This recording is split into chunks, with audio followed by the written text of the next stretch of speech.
Hello everyone. Today we are going to discuss about the various types of marriages in Muhammadiyya law or Muslim law. We are going to describe fasid marriage, batal marriage and sahih marriage. SAHIH, sahih marriage. In Muslim law, a marriage may either be a sahih, that is true, which is completely a valid contract. Second one can be batal, that is bad in its foundation, which is completely void, यानी ये शुरू से ही गलत है. और तीसरी तरह की शादी फासिद कहलाती है, FASID, which means irregular or invalid, which is good in its foundation but unlawful in its attributes, यानी वो शुरुआती तौर पे तो फाउंडेशन में तो अच्छी है, सही है, लेकिन एट्रीब्यूट्स में वो अनलॉफुल हो जाती है. In both kinds of marriage, that is the second and the third one, there are no mutual rights of inheritance between husband and wife. दोनों में ही म्यूचुअल इनहेरिटेंस राइट्स नहीं होते हैं. अब आइए एक एक करके तीनों तरह की मैरिजेस को हम थोड़ा डिटेल में समझते हैं. पहली है सही और valid marriage. Valid marriage which is neither void nor invalid. In सही इज़ सही और वैलिड, यानी ये जो मैरिज होती है ना तो वॉइड होती है ना इनवैलिड होती है, ये सही होती है, ये वैलिड होती है. A marriage to be valid must satisfy following requirements. तो अब जो मैं आपको पॉइंट्स बोलने जा रही हूँ, इनको फॉलो करना, इनको सेटिस्फाई करना ज़रूरी है अगर वो मैरिज को वैलिड मैरिज या सही मैरिज करार देना है. तो first point is there must have been a proposal by one party and it acceptance by the other. तो एक पार्टी प्रपोजर होनी चाहिए और दूसरी एक्सेप्टर, जैसे कि कॉन्ट्रैक्ट में होता है. दूसरी बात है the consent of the party is free, that is voluntary consent होना चाहिए, फ्री कंसेंट होना चाहिए, किसी दबाव में नहीं होनी चाहिए. तीसरी बात है proposal and acceptance must have been taken at one meeting and before the required number of witnesses. तो जो एक्सेप्टेंस और प्रपोजल दोनों ही हैं वो किसी एक मीटिंग में होना चाहिए और बहुत सारे जो रिक्वायर्ड नंबर ऑफ विटनेस होते हैं उनके सामने होना चाहिए. दे मस्ट बी मेजर, और जितने भी विटनेस है वो माइनर नहीं होंगे, वो सारे मेजर होंगे. और उनका माइंड जो है it should be sound mind, mentally retarded ना हो कोई. Next point is the parties must have capacity to contract marriage. जो मैरिज कर रहे हैं लोग, उनकी कैपेसिटी होनी चाहिए in order to contract the marriage, that is they should be of sound mind. तो कैपेसिटी होने का क्या मतलब समझेंगे. पहला कि उनका माइंड साउंड हो, यानी वो मेंटली कोई प्रॉब्लम से जूझ ना रहे हों. दूसरा वो मेजर हो, अबव 18 ईयर्स ऑफ एज हो, and capable to give free consent, और वो स्वयं से फ्री कंसेंट, वॉलेंट्री कंसेंट देने के केपेबल हो. इफ़ दे आर लूनाटिक और minor it should be done through their guardians. अगर मान लीजिए कि कोई माइनर है और लुनैटिक भी हो सकता है, तो फिर उनके गार्जियंस ये काम करेंगे. लास्ट पॉइंट सही मैरिज का है कि there should be no impediment to marriage on the ground of consanguinity, fosterage and affinity और पॉलीएंड्री. तो ये बातें जो हम पिछले वीडियो में डिस्कस कर चुके हैं, ये भी इम्पेडिमेंट्स सही मैरिज में नहीं होने चाहिए. अब आइए दोस्तों दूसरे टाइप की मैरिज जो कि बाटल मैरिज होती है, वॉइड मैरिज, इसके बारे में डिस्कस करते हैं. A marriage contracted by parties suffering from absolute incapacity that is prohibited on the grounds of consanguinity, affinity, fosterage etcetera is void. तो ये 3 ग्राउंड्स पे अगर मैरिज होती है तो वो वॉइड होती है. उसी मैरिज को हम बाटल मैरिज भी कहते हैं. अ बाटल marriage is altogether illegal and does not create any civil rights and obligations between the parties. There is neither dower nor iddat nor legitimacy of the children. तो ना तो इसमें door का होता है, ना इद्दत होती है, ना ही इसमें जो बच्चे होते हैं वो लेजिटिमेट कहलाएंगे. A Muslim woman can have a marriage declared void at any time but a valid marriage is presumed from continuous cohabitation between the parties in recognised in the Islam. तो मुस्लिम वुमन जो है can have such a marriage declared void any time. इस तरह की जो marriage होती है bottle marriage, मुस्लिम woman कभी भी उसको वॉइड डिक्लेयर कर सकती है। बट अ वैलिड मैरिज, लेकिन जो सही मैरिज है, जो वैलिड मैरिज है, उसको जो है is presume from continuous cohabitation between the parties and is recognised in Islam. तो सही मैरिज इस्लाम रिकॉग्नाइज करता है और continuous cohabitation between husband and wife exist करता है। अब कौन सी मैरिजेस वॉइड हैं, उसके कुछ पॉइंट्स हैं। Marriage with woman prohibited by reason of consanguinity, जो एफिनिटी या फॉस्टरेज, इन 3 कारणों से अगर प्रोहिबिशन है और ऐसी औरत के साथ शादी हो रही है तो ये प्रोहिबिटेड है, ये बाटल मैरिज कहलाएगी। फिर दूसरी बात है कि marriage with a woman who is another man's wife, अगर कोई महिला किसी दूसरे आदमी की पत्नी है और फिर आप उससे शादी कर लेते हैं, देन इट इज़ अ बाटल मैरिज, अ वॉइड मैरिज।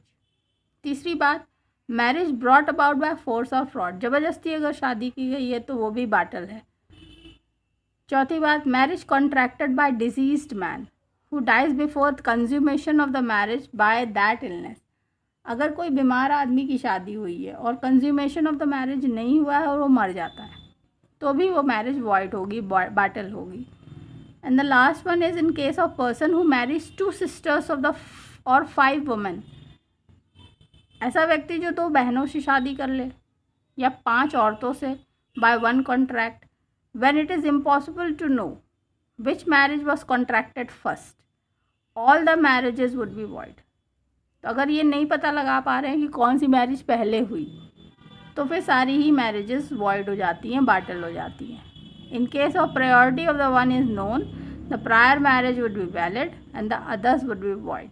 अगर मान लीजिए कि आप डिसाइड कर पा रहे हैं कि कौन सी मैरिज पहले हुई कौन सी बाद में हुई, तो जो पहले वाली है वो वैलिड हो जाएगी और जो बाद वाली है वो वॉइड कहलाएगी। Now the third one is फासिड, irregular or invalid marriage. An irregular marriage is good in its foundation but unlawful in its attributes. तो foundation wise it's good but unlawful in its consequent attributes because of the lack of some formality or existence of some impediment. तो कोई कमी रह जाती है, कोई formality नहीं पूरी हो पाती, इस वजह से ये irregular हो जाती है। The lack of formality में सब्सिक्वेंटली भी मेड अप और इम्पेडिमेंट में सब्सिक्वेंटली भी रिमूव्ड। तो ऐसा पॉसिबल है कि जो इम्पेडिमेंट है, जो रुकावट है, उसको रिमूव किया जा सके और जो कमी है उसको पूरी किया जा सके। अगर ऐसा हो जाता है तो फिर वो मैरिज वैलिड हो जाती है, वो अनलॉफुल फिर नहीं रहती है। तो there are some grounds which make the marriage invalid. कुछ ऐसे ग्राउंड्स हैं हमको जानने चाहिए मुस्लिम लॉ में जिसमें कि मैरिजेस इनवैलिड हो जाती हैं। पहला ग्राउंड है a marriage contracted without witness, अगर कोई शादी कोई निकाह विटनेस के बिना हुआ है तो वो इनवैलिड है। दूसरा, marriage by a man having 4 wife with a 5th, 4 तक तो मुस्लिम लॉ अलाउ करता है, लेकिन अगर आपने 5th शादी कर ली तो फिर वो इनवैलिड है। और ये पहले ही बता चुके हैं कि अगर 5th मैरिज जो 5वीं शादी है उसको आपको ओके करना है तो आप पहले वाली 4 वाइफ में से किसी एक को अगर तलाक दे देते हैं तो वो 5वीं वाली विल काउंट इन नंबर 4, तो वो फिर वैलिड हो जाती है वो मैरिज। फिर तीसरी बात है कि marriage with a woman undergoing इद्दत, कोई भी महिला, कोई भी मुस्लिम वुमन अगर इद्दत पीरियड में चल रही है और उसके साथ अगर आप शादी करते हैं तो दैट इज़ इनवैलिड। फिर marriage with a new scriptural woman, इसके साथ भी अगर शादी आप कर रहे हैं न्यू स्क्रिप्चरल वुमन यानी कि कोई अदर जो किताबी नहीं है तो भी वो इनवैलिड है। Marriage by an unauthorised person, अगर कोई अनऑथराइज पर्सन शादी करवा रहा है तो भी वो इनवैलिड है। तो these 3 kinds of marriages under the Sunni law alone, under the Shia law a marriage is either valid और void.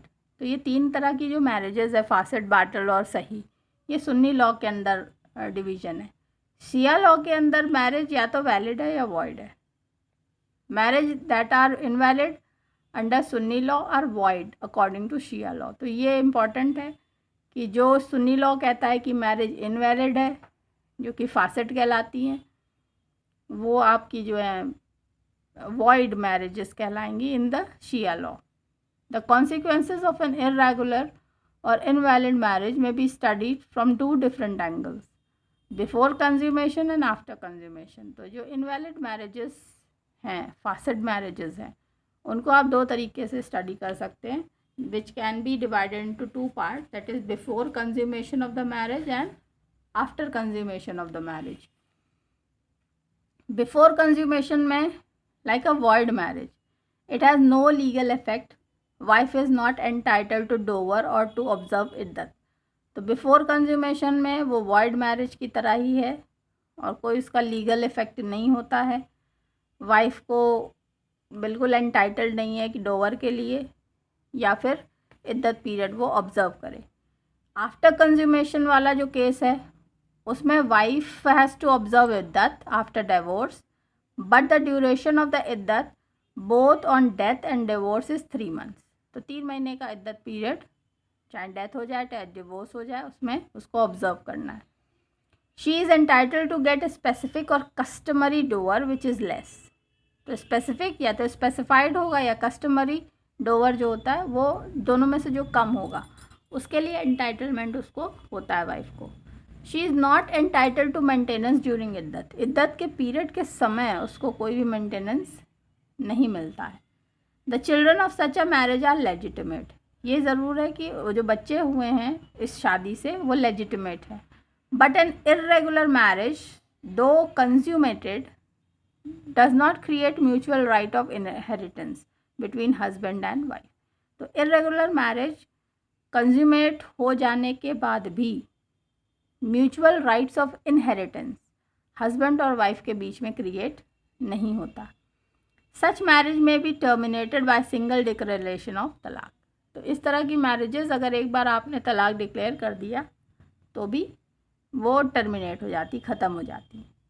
The parties must be separated by the courts. और फाइनली द पार्टीज और husband wife have to be separated by the courts. So this was basically the types of marriages under Shia law, and of course it's under Sunni law and Shia law. Sunni law के अंदर 3 categories हुई और शिया law के अंदर 2 हुई, और दोनों का हम लोगों ने स्पेशल कैरेक्टरिस्टिक्स क्या हैं, कि डिफरेंसेस क्या हैं आपस में, और शिया और सुन्नी लॉ दोनों के बारे में क्या कहता है। So I hope this lecture is of help to you in understanding the various types of marriages in Muslim law.